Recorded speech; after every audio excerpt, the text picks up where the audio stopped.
অবতার কি এবং কি তার বৈশিষ্ট্য তা জানবো আজকের এই ভিডিওটির মাধ্যমে। তাহলে চলুন আজকের ভিডিওটি শুরু করা যাক। অবতারের আক্ষরিক অর্থে অবতরণকারী বলতে কোনো বিশেষ উদ্দেশ্য সাধনে স্বেচ্ছায় মর্তে অবতীর্ণ পরম সত্তাকে বোঝায়। কেবলমাত্র পরম সত্তা বা পরমেশ্বরের অবতারগুলি ধর্মানুশীলনের ক্ষেত্রে গুরুত্বপূর্ণ।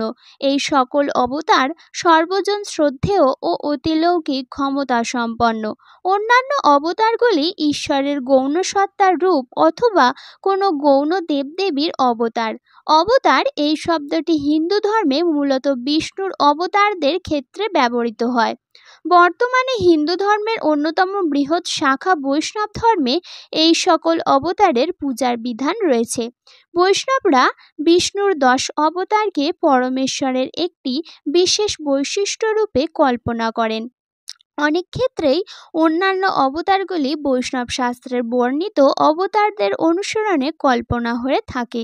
যেমন বৈষ্ণব ধর্মমতে হিন্দু ধর্মে অবতারবাদ মূলত বিষ্ণুকে কেন্দ্র করেই গড়ে উঠেছে। বিষ্ণু ত্রিমূর্তির অন্যতম দেবতা ও হিন্দু বিশ্বাস অনুযায়ী জগতের পালক ও রক্ষাকর্তা। অবতার হল হিন্দু শাস্ত্রমতে বিষ্ণুর ভগবান মনুষ্যরূপে অথবা প্রাণীরূপে পৃথিবীতে আগমন। বিভিন্ন গ্রন্থে অবতারের মোট সংখ্যা নিয়ে বিভিন্ন মতামত পাওয়া যায়। অবতার 2 প্রকার, আংশিক ও পূর্ণাবতার। বিষ্ণু পরিপূর্ণভাবে আবির্ভূত হলে তাকে বলে পূর্ণ অবতার এবং আংশিকভাবে আবির্ভূত হলে তাকে বলে অংশাবতার। বিষ্ণুর 10 সর্বাধিক প্রসিদ্ধ অবতার দশাবতার নামে পরিচিত। 10 অবতারের তালিকাটি পাওয়া যায় গরুড় পুরাণ গ্রন্থে। এই 10 অবতারই মানব সমাজে তাদের প্রভাবের ভিত্তিতে সর্বাপেক্ষা অধিক গুরুত্বপূর্ণ বলে গণ্য হন। 10 অবতারের প্রথম 4 জন অবতীর্ণ হয়েছিলেন সত্যযুগে। পরবর্তী 3 অবতারের আবির্ভাব ত্রেতা যুগে, অষ্টম অবতার দ্বাপর যুগে এবং নবম অবতার কলিযুগে অবতীর্ণ হন। গরুড় পুরাণ অনুযায়ী ও অন্যান্য সনাতনী গ্রন্থ অনুসারে 10ম অবতার এখনও অবতীর্ণ হননি। তিনি 427,000 বছর পর কলিযুগের শেষ পর্বে অবতীর্ণ হবেন। এবার চলুন জেনে নেওয়া যাক সেই 10 অবতারগুলি কি কি ও কি তার প্রকাশ। গরুড় পুরাণ মতে বিষ্ণুর দশাবতার নাম ও যুগ উল্লেখিত: মৎস্য, কূর্ম, বরাহ, নৃসিংহ, বামন, পরশুরাম, রাম, কৃষ্ণ, বুদ্ধ ও কল্কি। 1 নম্বরে মৎস্য, মাছের রূপে সত্যযুগে অবতীর্ণ। 2 নম্বর কূর্ম, কচ্ছপের রূপে সত্যযুগে অবতীর্ণ। 3 নম্বর বরাহ, শূকর রূপে সত্যযুগে অবতীর্ণ। 4 নম্বর নৃসিংহ, অর্ধ নরসিংহ রূপে সত্যযুগে অবতীর্ণ। 5 নম্বর বামন, বামনের রূপে ত্রেতা যুগে অবতীর্ণ। 6 নম্বর পরশুরাম, পরশু অর্থাৎ কুঠারধারী রামের রূপে ত্রেতা যুগে অবতীর্ণ। 7 নম্বর রামচন্দ্র, অযোধ্যার রাজপুত্রের রূপে ত্রেতা যুগে অবতীর্ণ। 8 নম্বর কৃষ্ণ, দ্বাপর যুগে ভ্রাতা বলরামের সঙ্গে অবতীর্ণ। 9 নম্বর বুদ্ধ, কলিযুগে অবতীর্ণ হন এবং 10 নম্বর কল্কি, সর্বশেষ অবতার। হিন্দু বিশ্বাস অনুযায়ী কলিযুগের অন্তে তার আবির্ভাব ঘটবে। গরুড় পুরাণ অনুসারে বলরাম শীর্ষনাগের অবতার। কোনো বৈষ্ণবীয় উপনিষদ শাস্ত্রে তাকে বিষ্ণুর 9ম অবতার বলে মনে করা হয়। উল্লেখ্য যে এই সকল গ্রন্থে বুদ্ধের কোনো উল্লেখ নেই। আবার শ্রীমদ্ ভাগবতে বুদ্ধদেব অবতারের উল্লেখ আছে। উল্লেখ্য 10 অবতারের প্রকাশ জানব এবার। মৎস্য, মৎস্য হল বিষ্ণুর প্রথম অবতার। মহাপ্লাবনের সময় বিষ্ণু একটি মাছ রূপে পৃথিবীতে আসেন। অবতার বেশে বিষ্ণু এ সময় তার শিং এর সাথে মনুর নৌকা বেঁধে রাখেন। প্লাবন শেষে মনু পুনরায় এই সৃষ্টি প্রতিফলিত করেন। কূর্ম, কূর্ম বিষ্ণুর 2য় অবতার। অমৃত উদ্ধারের জন্য যখন দেবতা ও দৈত্যরা সমুদ্র মন্থন করেছিল তখন বিষ্ণু কূর্মরূপ ধারণ করে মন্দর পর্বতকে পৃষ্ঠে ধারণ করে সাগরতলে শয়ন করেন। 1000 বছর মন্থনের পর ধন্বন্তরীর আবির্ভাব হয়। বরাহ। বরাহ বিষ্ণুর তৃতীয় অবতার। বরাহর অর্থ হলো শূকর। দানব হিরণ্যক্ষ পৃথিবীকে সমুদ্রতলে নিয়ে গেলে বরাহ তার সাথে 1000 বছর যুদ্ধ করে তাকে বধ করেন। নৃসিংহ। নৃসিংহ বিষ্ণুর চতুর্থ অবতার। হিরণ্যকশিপু নামে এক দানব তার পুত্র প্রহ্লাদকে হত্যা করতে গেলে বিষ্ণু নৃসিংহ রূপে আবির্ভূত হন এবং প্রহ্লাদকে উদ্ধার করেন। বামন। বামন বিষ্ণুর পঞ্চম অবতার। দানবরাজ বলি স্বর্গ, মর্ত্য ও পাতাল দখল করে নেয় এবং প্রচণ্ড অত্যাচার শুরু করে। তার হাত থেকে মানব ও দেবতাদের রক্ষা করার জন্য মানব রূপে বিষ্ণুর আবির্ভাব হয়। তিনি বলির নিকট 3 পদক্ষেপ সমপরিমাণ জমি পাবার জন্য আবেদন করেন।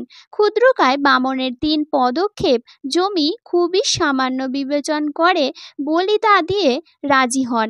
বামন 2 পদক্ষেপে স্বর্গ ও মর্ত্য অধিকার করে নেন। বলি তখন বামনরূপী বিষ্ণুকে চিনতে পারেন এবং তার বশ্যতা স্বীকার করে নেন। পরশুরাম।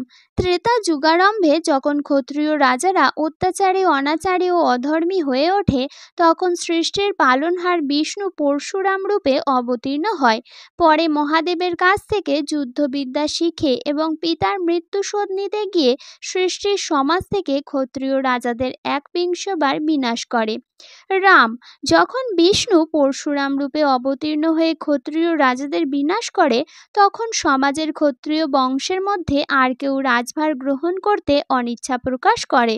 তখন বিষ্ণু আবার ক্ষত্রিয় রাজাদের প্রস্তাবের জন্য রাম রূপে অবতীর্ণ হয়।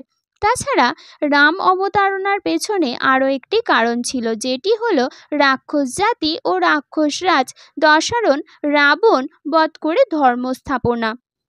কৃষ্ণ। ত্রেতা পেরিয়ে দাপর আসতে না আসতেই এই ক্ষত্রিয়রা আবার অধর্মী ও পাপী হয়ে ওঠে। তখন বিষ্ণু আবার কৃষ্ণরূপে অবতীর্ণ হয়ে পঞ্চপাণ্ডবদের মাধ্যমে অধর্মের বিনাশ ও ধর্ম স্থাপনা করে এবং কলিযুগের ক্ষণস্থায়ী মানবের জন্য নাম সৃষ্টি করে। বুদ্ধ। কলিযুগের শুরুর পরে বিষ্ণু বুদ্ধদেব রূপে অবতীর্ণ হয়। এই অবতারের বৈশিষ্ট্য ছিল শান্তি, জীবপ্রেম ও ব্রহ্মচর্যাশ্রমের প্রকাশ। কিন্তু বর্তমান সভ্যতায় তার এই বৈশিষ্ট্য চিহ্ন মাত্র কেবল। অবশ্য ত্রিপিটক গ্রন্থটিতে উল্লেখ আছে যে কলির শেষের দিকে বৌদ্ধ ও সনাতনীদের মধ্যে ভীষণ যুদ্ধ হবে এবং বৌদ্ধদের বিনাশ হবে, কিন্তু উল্লেখযোগ্য সনাতনী শাস্ত্র গ্রন্থের মধ্যে এই বুদ্ধদেব অবতারের প্রকাশ পরিপূর্ণভাবে করেননি। কল্কি। অতঃপর 2 যুগের কলিযুগ এবং সত্যযুগের সন্ধিক্ষণে ভগবান কল্কি অবতার রূপে বিষ্ণু যশ নামক ব্যক্তির পুত্র হিসেবে জন্মগ্রহণ করেন। ওই সময় পৃথিবীর প্রায় সমস্ত শাসক অধঃপতিত হয়ে লুটেরা ও ডাকাতের পর্যায়ে নেমে যাবে। তখন তিনি অসাধু লোকেদের বিনাশ করে দায়িত্ব শেষ করার পর খুব কম সংখ্যক লোক বেঁচে থাকবে যারা সৎ এবং ধার্মিক। কল্কি অবতারের পর এই পৃথিবীতে আবার সত্যযুগ শুরু হবে। সংকলিত বাংলা শ্রীমদ্ ভাগবত পুরাণ এর প্রথম স্কন্দের 3য় অধ্যায়ে সংক্রাম অনুসারে বিষ্ণুর যে 22 অবতারের বর্ণনা দেওয়া হয়েছে সেগুলি হল: 1 নম্বর চতুর্ষণ, ব্রহ্মার 4 পুত্র। 2 নম্বর বরাহ, বন্য শূকর। 3 নম্বর নারদ, ভ্রাম্যমান ঋষি। 4 নম্বর নরনারায়ণ, যমজ। 5 নম্বর কপিল, দার্শনিক। 6 নম্বর দত্তাত্রেয়। 7 নম্বর যজ্ঞ। 8 নম্বর ঋষভ। 9 নম্বর পৃথু।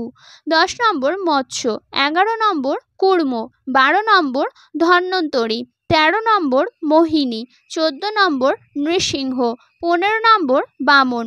16 নম্বর পরশুরাম। 17 নম্বর ব্যাসদেব। 18 নম্বর রাম। 19 নম্বর বলরাম। 20 নম্বর কৃষ্ণ। 21 নম্বর বুদ্ধ। 22 নম্বর কল্কি। এই 22 অবতার ছাড়াও এই গ্রন্থের পরবর্তী অংশে আরও 3 অবতারের কথা আছে, যেমন 1 প্রশ্নিগর্ভ, 2 হয়গ্রীব, 3 নম্বর হংস। কিন্তু আবার সংস্কৃত শ্রীমদ্ ভাগবতে বিষ্ণুর 25 অবতারের মধ্যে শুধুমাত্র 22টি অবতারের উল্লেখ আছে। বাকি 3টি অবতার অদৃশ্য রেখেছেন এবং উল্লেখ করেছেন যে এই 3টি অবতার যে কোনো সময় যে কোনো রূপে অবতীর্ণ হবেন সৃষ্টির যে কোনো কার্যসিদ্ধ হেতু। কিন্তু সংকলিত বাংলা ভাগবতে শুধুমাত্র 22টি অবতারের নাম পাওয়া যায়। বাকি 3টি অবতারের প্রকাশ করেননি, কিন্তু বলেছেন বিষ্ণুর অবতার অনেক। উল্লেখযোগ্য, এখানে বলরামের কোনো উল্লেখ নেই এবং ভাগবত পুরাণে যে বাকি 3টি অবতার উল্লেখ করেছেন সংস্কৃত ভাগবতে সেই 3টি থেকে হয়গ্রীব অশ্বের উল্লেখ করেছেন বিষ্ণুর 22 অবতার সম্পাদনার মধ্যে। তবে যেই মতে মানুষ আর চিনুক আর না চিনুক এই অবতার সৃষ্টির মানব কল্যাণে দৃঢ়তার সহিত তৎপর ছিল এবং আছে পূর্ণ বিশ্বাস যে ভবিষ্যতেও থাকবে।